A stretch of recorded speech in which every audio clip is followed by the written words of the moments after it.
दोस्तों, आप सभी को संजीत सिंह राठौर यानी आपके छोटे भाई का प्रणाम। हम आप सभी का अपने चैनल, आपके चैनल राठौर वर्ल्ड में तहे दिल से स्वागत करते हैं। और आज संधि के अंतिम स्वरूप यानी विसर्ग संधि की चर्चा करेंगे। और मैंने जैसा कि इस बोर्ड पर हेडिंग बना रखा है विसर्ग संधि, और विसर्ग संधि के विषय में मैं आज आप लोगों से खास चर्चा करने वाला हूं जो 100% पुस्तक से हटके होगा। मित्रों, आज हम विसर्ग संधि के अंतर्गत आए हुए पदों का खंड करना आपको सिखाएंगे, उनको विच्छेद करना सिखाएंगे, और अगले वीडियो में उस विच्छेद से पद निर्माण यानी संधि पद के निर्माण की चर्चा करेंगे और विसर्ग संधि के नियमों की भी चर्चा करेंगे। लेकिन आज हम विच्छेद आपको ये दिखाने जा रहे हैं कि सारे नियम अपनी तरफ, सारे नियम एक तरफ और यश के सिंह का नियम एक तरफ, और मैं सिर्फ देशज मसाले से इसका प्रयोग करते हुए आपको दिखा रहा हूं कि विसर्ग संधि के अंतर्गत विच्छेद कैसे और कहां से किया जाता है। मित्रों, इस संधि को शुरू करने से पहले मैं एक दो बातों की चर्चा कर रहा हूं। जैसे विसर्ग में एक शब्द, मूल शब्द जो है वो क्या है? विसर्ग। विसर्ग संधि में मैं शब्द विसर्ग की पहले थोड़ी सी बात बता दूं, ये होता क्या है। विसर्ग और विसर्ग में अगर देखोगे तो एक उपसर्ग लगा हुआ है, वी। उपसर्ग क्या लगा? वी। और वी के विषय में मैं अपने प्रथम वीडियो में ही बताया हूं कि वी उपसर्ग है जिसका मतलब सामान्य नहीं, विशेष होता है। वी किसी भी सर्ग को विशेष बना देता है। जैसे विद्या, विज्ञान, विनाश, विकास, विकार, ये सभी सामान्य से अलग हैं, जरा हटके हैं, और ये विशेष हैं। तो विसर्ग भी सामान्य सर्ग नहीं है, ये साहब विशेष सर्ग है। और विशेष सर्ग का कर्तव्य होता है कि जब दो सामान्य पद आपस में मिलकर किसी भी विषय वस्तु का निर्माण कर रहे हों, किसी विचारधारा का निर्माण कर रहे हों, और निर्माण के उपरांत अगर उन दोनों में कहीं से भी अशुद्धियां हों, कहीं से भी गलती हो, तो उसको शुद्ध करने की जिम्मेदारी किसके पास होती है? विशेष के पास होती है, और वो विसर्ग कहलाता है। विसर्ग जिसके पहचान चिन्ह के रूप में पंक्चुएशन साइन ऐसे दी जाती है, यह विसर्ग की साइन है, चिन्ह है। अब आपने समझ लिया कि विसर्ग है क्या। यह सामान्य सर्ग नहीं है, यह विशेष सर्ग है, और इसकी जरूरत तभी पड़ेगी जब कोई दो अशुद्धियों वाले पद आपस में मिल रहे हों, तो उन्हें शुद्ध करने के लिए इसका प्रयोग किया जाता है। और इसी का प्रभाव इस विसर्ग संधि में आपको 100% मैं दिखाने जा रहा हूं। अनुरोध रहेगा, आज का वीडियो बहुत लंबा नहीं होगा क्योंकि मैं विसर्ग संधि को 2 पार्ट में पढ़ाऊंगा।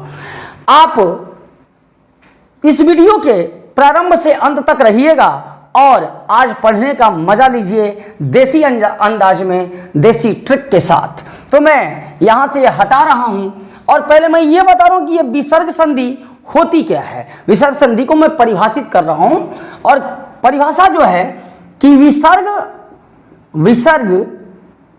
तो आप समझ ही गए हैं। विसर्ग क्या है? ये साइन, ये साइन। विसर्ग के बाद स्वर या व्यंजन के प्रयोग से, किसके बाद सर? विसर्ग के बाद। विसर्ग के बाद स्वर या व्यंजन के प्रयोग से जो विकार पैदा होता है, जो विकार मीन्स परिवर्तन, जो विकार पैदा होता है वो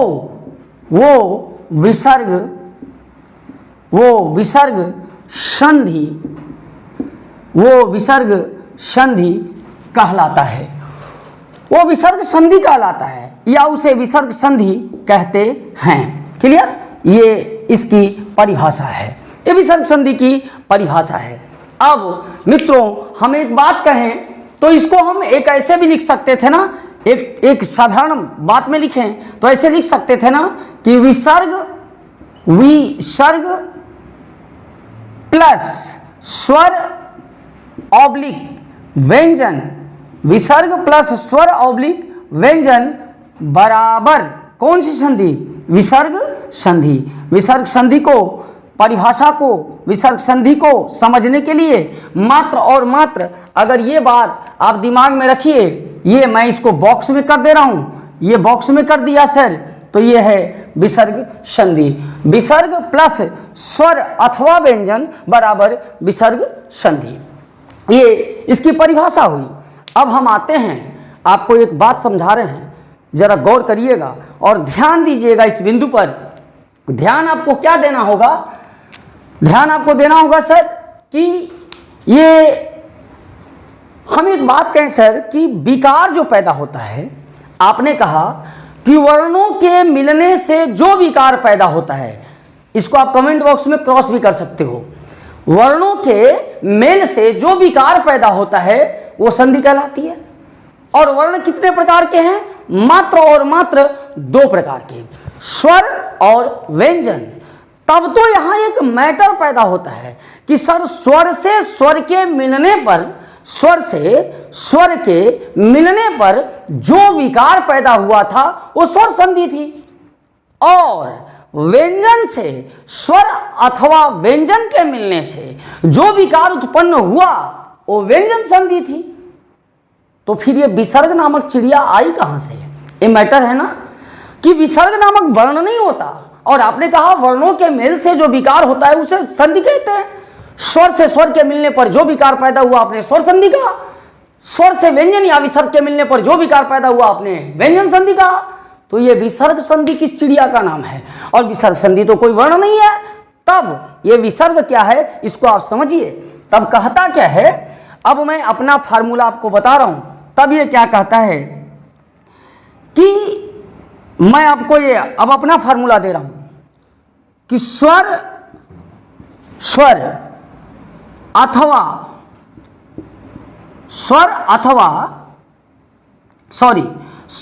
मैं तथा लिख दे रहा हूं, स्वर तथा व्यंजन के मिलने से उत्पन्न विकार, उत्पन्न, ये मैं आपको बता रहा हूं, ये मेरा शोध है। स्वर तथा व्यंजन के मिलने से उत्पन्न विकार, जो विकार उत्पन्न हो गया, जो विकार परिवर्तन हुआ, उत्पन्न विकार में व्याप्त, उत्पन्न विकार में व्याप्त अशुद्धियों को, किसको? अशुद्धियों को समाप्त करने के लिए, क्या करने के लिए? खत्म करने के लिए, हटाने के लिए, समाप्त करने के लिए प्रथम पद के अंत में, किस पद के अंत में? सारे फार्मूले इसी से बन जाएंगे, आप देख लेना आने वाले समय में। के लिए प्रथम पद के अंत में, प्रथम पद के अंत में, प्रथम पद के अंत में विसर्ग का प्रयोग करना, विसर्ग का प्रयोग करना ही विसर्ग संधि है, करना ही विसर्ग संधि है, विसर्ग संधि है। ठीक है सर, विसर्ग संधि है। ओके, मैंने क्या बताया, मैंने क्या लिखा? स्वर तथा व्यंजन, स्वर तथा व्यंजन के मिलने से उत्पन्न विकार में व्याप्त अशुद्धियों को समाप्त करने के लिए प्रथम पद के अंत में विसर्ग का प्रयोग करना ही विसर्ग संधि है। अब जरा मैं प्रैक्टिकल करता हूं और जरा ध्यान से आप देख लेना। यहां चूंकि ये भी विसर्ग की परिभाषा है और ये मेरा अनुभव है, ये बॉक्स, ये सेक्शन मेरा है, ये मेरा अनुभव है। इस आधार पर मैं एक उदाहरण लेता हूं और आपको समझाने की कोशिश कर रहा हूं। जरा ध्यान से देखना, मैं ये उदाहरण यहां पे ले रहा हूं और इसको नोटिफाई करूंगा या यहां पे लूं, यहां पे ले रहा हूं, जरा देखो ध्यान से। मैंने एक शब्द लिया मनोरथ।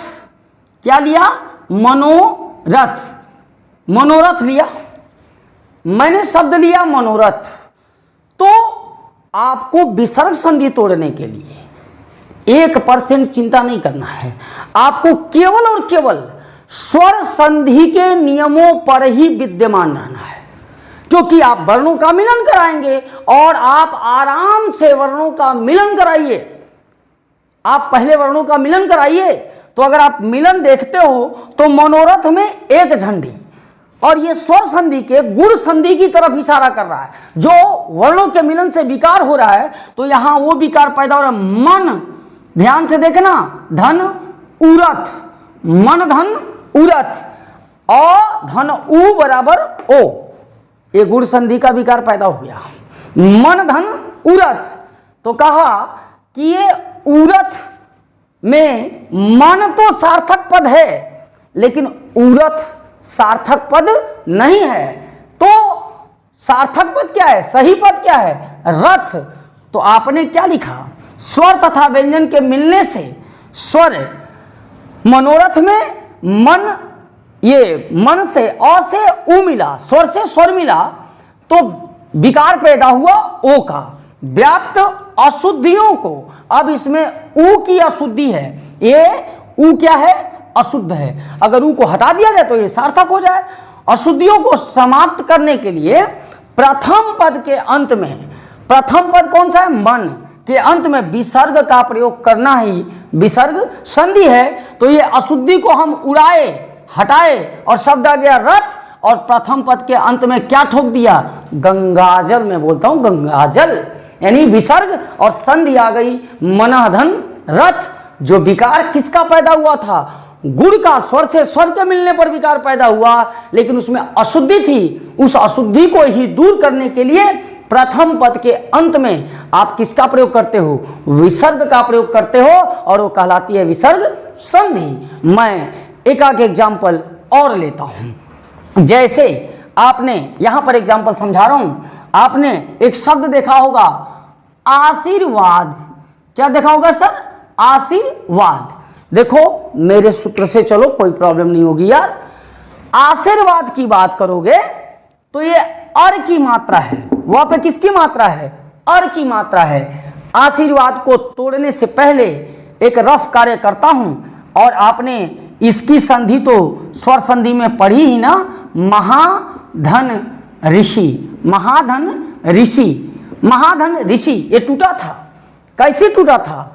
ये जिस पर ये अर की मात्रा है, स पर अर की मात्रा है, तो अर री में बदला, और जिस पे ये मात्रा है इसके बाद वाला सेगमेंट छाप दिया गया और इसके पहले वाला पद शुद्ध पद लिख दिया गया। तो शब्द आया महाधन ऋषि, यानी अर री में बदला। जिस पर अर था वो बाद में लिखा गया और अर बदल गया री में। महर्षि, जैसे मैंने लिखा ब्रह्मर्षि, क्या लिखा? ब्रह्मर्षि, तो अर श पे है, तो फिर मैं ये पहला पद क्या हो गया? ब्रह्म। यहां है ना, पहले ब्रह्म, ब्रह्म ले लिया, और इसके बाद सर और किस में बदला? री में। और किस पर है? स पर। तो ये स में हर्ष ई की मात्रा है, ब्रह्मधन ऋषि। ये गुण संधि का नियम है। अब इसी नियम को अगर इस पे लगाते हैं तो अर की मात्रा किस पे है? व पे। अर की मात्रा व पर। तो पहले हम दूसरे ही पद का निर्माण कर ले रहे हैं, तो अर को किस में बदलना है? री में। और जो बचा उठा के छाप दो, जिस पे अर है तो छाप दिया, तो क्या हो गया? रिवाद। और इधर बचा क्या? एकदम बेसिक लॉजिक समझा रहे हो। और इधर बचा क्या? आशी। तो देखा क्या? आशीधन, आशीधन रिवाद। तो बोला रिवाद सही नहीं है गुरुजी, सही क्या है? वाद। तो री को हटाने के लिए, अशुद्धि को खत्म करने के लिए आपको प्रथम पद के अंत में क्या देना पड़ेगा? विसर्ग। और ये संधि हो जाएगी आशीर्वाद की, आशीधन वाद। यानी स्वर से स्वर अथवा स्वर से व्यंजन के मिलने के उपरांत उत्पन्न विकार में विद्यमान अशुद्धियों को खत्म करने के लिए, समाप्त करने के लिए प्रथम पद के अंत में विसर्ग का आपने क्या किया, विसर्ग का प्रयोग किया। विसर्ग का प्रयोग करना ही विसर्ग संधि है। ये मैटर आप समझ गए। अब इसको हम उदाहरणों के साथ प्रूफ करेंगे। 10-20 उदाहरण लेते हैं और देखना, खाली हम अशुद्धि को हटाएंगे और खटाखट विसर्ग तोड़ेंगे। कैसे? अब उदाहरण के साथ। तो अब हम उदाहरणों के साथ अपना जो आपको देशज फार्मूला दिए थे उसको प्रमाणित करेंगे और आप देखेंगे कि जब ये कहा गया कि वर्णों के मेल से जो विकार उत्पन्न होता है तो उसे संधि कहते हैं। और वर्ण दो ही प्रकार के हैं, स्वर और व्यंजन। तो स्वर से स्वर के मिलने पर स्वर संधि का विकार उत्पन्न हुआ था और स्वर और व्यंजन से स्वर या व्यंजन के मिलने से व्यंजन संधि का विकार उत्पन्न हुआ। तो अब बोला तीसरी संधि विसर्ग संधि कहाँ से आई? तो विसर्ग संधि स्वर से स्वर या व्यंजन से स्वर अथवा व्यंजन के मिलने के पश्चात उत्पन्न विकार में जो विकार उत्पन्न हुआ, जो दो पद निर्मित हुए, उनमें विद्यमान अशुद्धियों को दूर करने के लिए, खत्म करने के लिए प्रथम पद के अंत में हम विसर्ग का प्रयोग करेंगे और सारे पद क्या हो जाएंगे? शुद्ध। यही आप देखो इन उदाहरणों में जो मैंने लिखाया है वो सिद्ध होगा और इसी आधार पर आगे हम नियम बनाएंगे, इनका निर्माण करेंगे अगले वीडियो में। अभी इनको तोड़ने जा रहे हैं, अगले वीडियो में जोड़ने का काम बताएंगे। तो तपोवल को अगर हम नियम अनुसार जो तोड़ें तो तप धन उबल, तप धन उबल, ये गुण संधि का नियम बनता है। और तप में क्या विद्यमान है? अ और उ, ये दोनों वर्ण मिलके, अ और उ मिलकर के निर्माण किसका किए? ओ का। और यह सूत्र बना गुण संधि का। अर्थात हम विकार में स्वर से स्वर को जोड़े, अ से उ को जोड़े, स्वर से स्वर को जुड़े, हम भटके नहीं हैं। स्वर से स्वर को जोड़े तो एक अशुद्धि पैदा हुई, उबल। बोला उबल नहीं होता है, शब्द तो बल होता है, परंतु ये तप सार्थक शब्द है। इसलिए इन दोनों में से चाहे किसी भी पद में अशुद्धि होती उसको हम समाप्त करते और खट से प्रथम पद के अंत में विसर्ग का प्रयोग करेंगे और सारी चीजें शुद्ध हो जाएंगी। क्योंकि साहब ये गंगाजल है, गंगाजल। और देखो मैं गंगाजल छिड़कता हूँ, मैंने यहाँ से ऊ को उड़ाया और सार्थक शब्द क्या बन गया? बल। और तब जैसे ही बल बनेगा तो बल ऐसे नहीं बना, यहाँ पर क्या ठोकना पड़ेगा? प्रथम पद के अंत में विसर्ग और संधि हो गई तपह धन बल। अब आते हैं पयोधन की संधि। देखो फिर ये गुण संधि का विकार पैदा कर रहा है, तो तोड़ेंगे तो क्या होगा? पय धन, ध्यान से समझना, उधन, उधन है। हम सबको पहले तोड़ते हैं। पय धन उधन, मनोरथ मन धन, ये औ मिलके ओ बनाएगा उरथ, मन धन उरथ। अगर ये दुराशा की बात करें तो दीर्घ संधि में टूटेगा ना। बोला दूर यहाँ ये दूर अधन आशा, दूरधन आशा। देखो पहले चार चीजों को समझा देते हैं फिर आगे बढ़ते हैं। तो बोला पयधन उधन, इनका विकार उत्पन्न हुआ। बोला गुरुजी उधन गलत है, सार्थक पद क्या है? धन। तो ऊ को उड़ाओ और प्रथम पद के अंत में क्या छोड़ दो?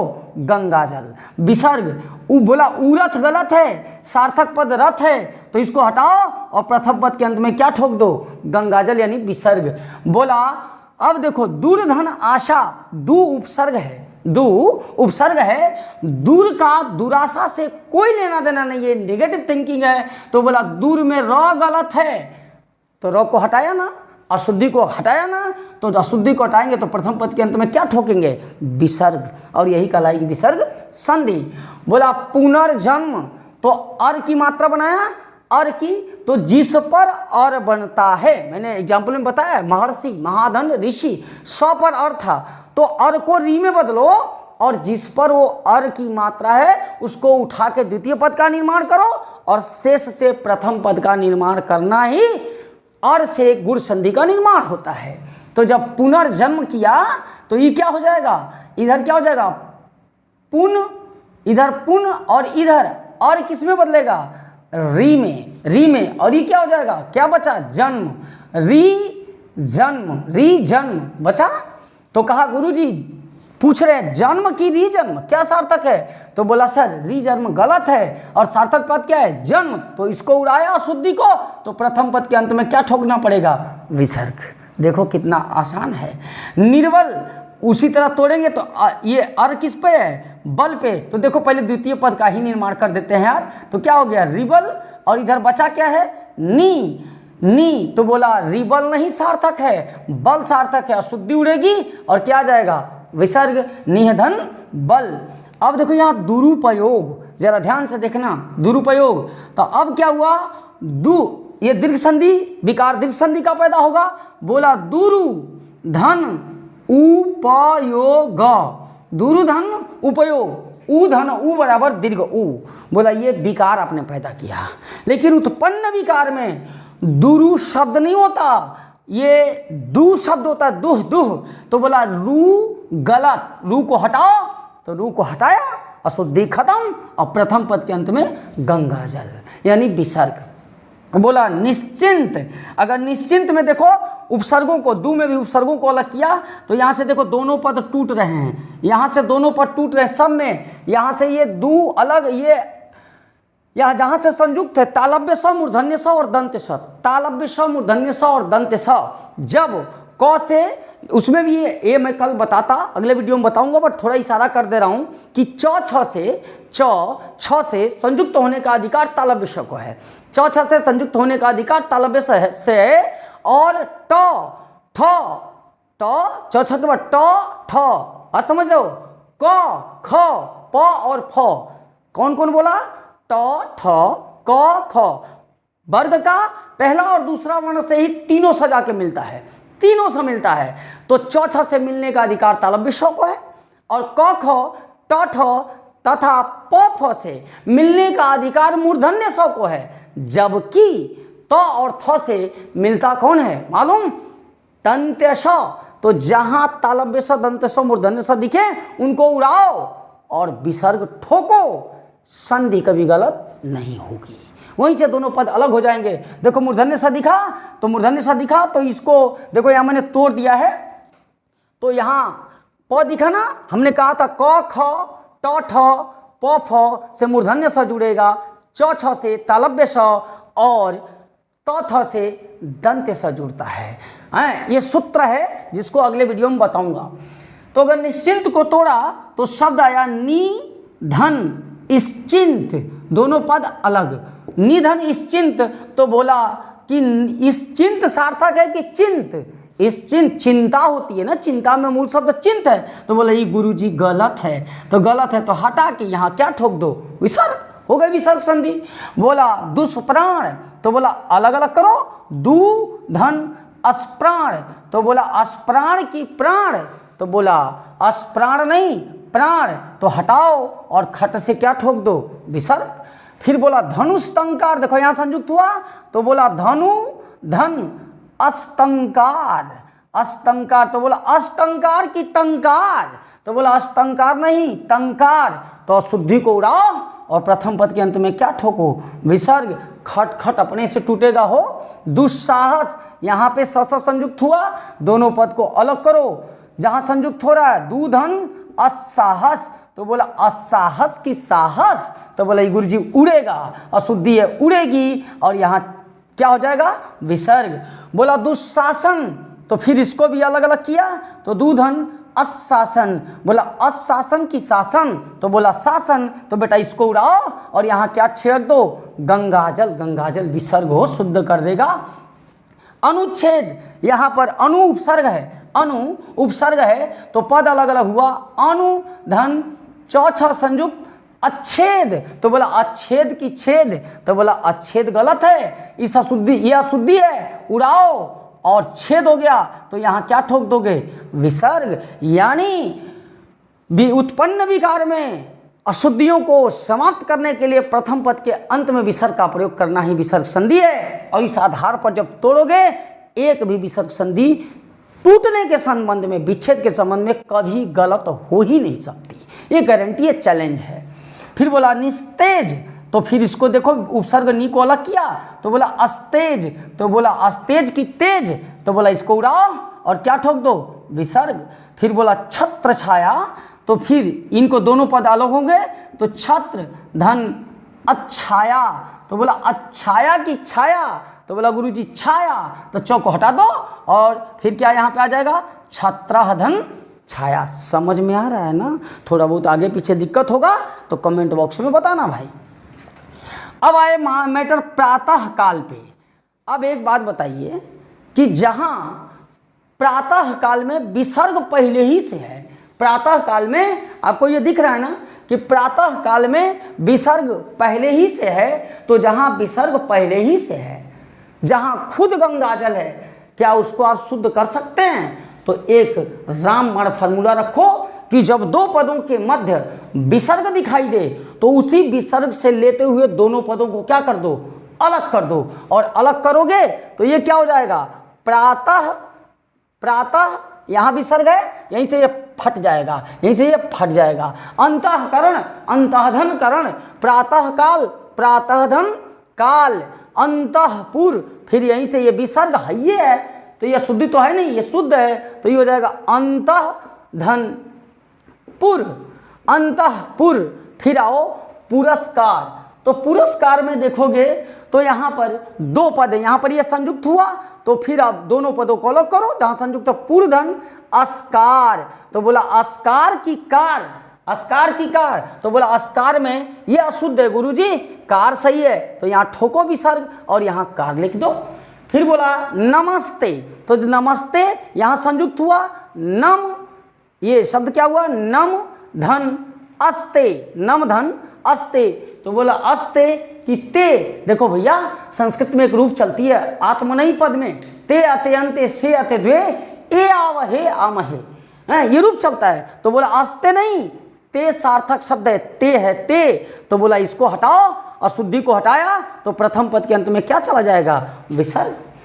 तपोभूमि, एक झंडी दिखी तो गुण संधि के अनुसार तोड़ोगे तो क्या हो जाएगा, तप धन उ भूमि, तप धन उ भूमि। मित्र क्या होगा, तप धन उ भूमि, तप धन उ भूमि होगा, तो बोला उ भूमि की भूमि का सुनने बोला जा, उ भूमि की भूमि, बोला भूमि, उ भूमि गलत है, तो गलत बा, उड़ावा उ के और छोड़ दो गंगाजल, तो छोड़वा गंगाजल नहीं आ भैया, तो क्या हो जाए, विसर्ग तपह धन भूमि। पयोद, फिर ये गुण संधि पे जाएगा, तो बोला पायधन उद, पायधन उद, अधन उ बराबर ओ, तो बोला ये पय अमृत को कहते हैं, दूध को कहते हैं, जल के लिए भी यूज हुआ है, पायधन उद, बोला उद की द, भैया द जो है ना, ये द द द, दा संस्कृत की धातु है और दा मने देना, दा मीन्स देना, और दा प्रत्यय भी है जिसका अर्थ देना होता है, तो बोला उद नहीं द, सार्थक पद क्या है, द, तो उ उड़ा और यहाँ पे क्या आ गया, विसर्ग, तो पयः धन द। निष्फल, अगर निष्फल को तोड़ोगे तो निधन असफल, निधन असफल, तो बोला ये असफल की फल, तो बोला ये गलत है, यह शुद्धि है, तो प्रथम पद के अंत में क्या ठोको, विसर्ग, विसर्ग ठोका और ये तैयार हुआ निष्फल। इस तरह हम कुछ उदाहरणों के साथ, उदाहरणों को लेते हुए इस टर्म को, विसर्ग संधि को विच्छेद करने की विधि आपको अपने तरीके से समझाया, और एक मंत्र सिर्फ यही दिया कि केवल स्वर और व्यंजन के विकार को तैयार रखो, उसमें भी स्पेशली स्वर के विकार को तैयार रखो, और स्वर से स्वर अथवा व्यंजन से स्वर या व्यंजन के मिलने से जो विकार पैदा होता है उसमें उत्पन्न अशुद्धियों को खत्म करने के लिए, अशुद्धियों को खत्म करने के लिए प्रथम पद के अंत में विसर्ग का प्रयोग किया जाता है, और वही होता है विसर्ग संधि का शुद्ध विच्छेद। और अब मैंने विच्छेद कर दिया, अगले वीडियो में आपको बताऊंगा कि ये जब ये आपस में टूट रहे हैं, तो अभी तो मैंने आज तोड़ा है, अगले वीडियो में जोड़ने का तरीका बताऊंगा, उल्टा आऊँगा कि ये कब मूर्धन्य सा क्यों हो रहा है, क्यों दंत स हो रहा है, क्यों तालव्य स हो रहा है, कहाँ ओ हो रहा है, ये सारी बातें बताऊँगा देशज मसाले के साथ, ट्रिक के साथ। और इसी तरह आप अपना प्यार दुलार और सम्मान राठौर वर्ल्ड पर अपनी कृपा बनाए रखिए। और मैं पुनः एक बार आज कहता हूँ कि मैं बड़ा ही जल्दी से, बहुत कमेंट आ रहा है, फ़ोन भी आ रहे हैं, बड़ी जल्दी से इंग्लिश का इंट्रोडक्शन क्लास मैं लेके आपके सामने आने वाला हूँ। और तब तक आप हिंदी के एक एक पॉइंट्स को, पीछे वीडियोज को जाओ, फिर से देखो, बार बार देखो और अपने कंसेप्ट को क्लियर करो मित्रों, इसको क्लियर करो। अगले वीडियो में मिलेंगे तो मैं आज तोड़ना सिखाया, कल अगले वीडियो में जोड़ना सिखाऊंगा।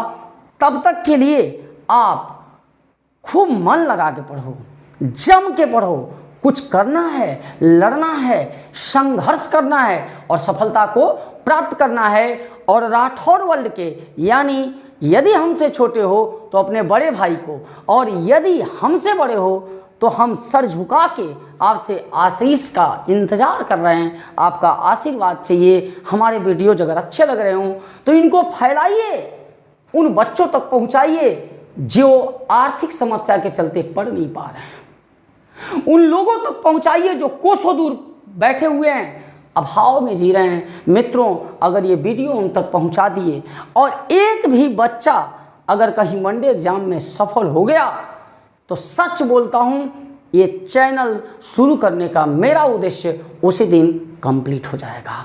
आज के लिए बस इतना ही। आप राठौर वर्ल्ड को लाइक करो, सब्सक्राइब करो, कमेंट करो और खूब शेयर करो। जय हिंद, जय भारत। अगले वीडियो में मिलते हैं इन खंडों को संध्या पद के निर्माण के रूप में। तब तक के लिए गुड नाइट, प्रणाम।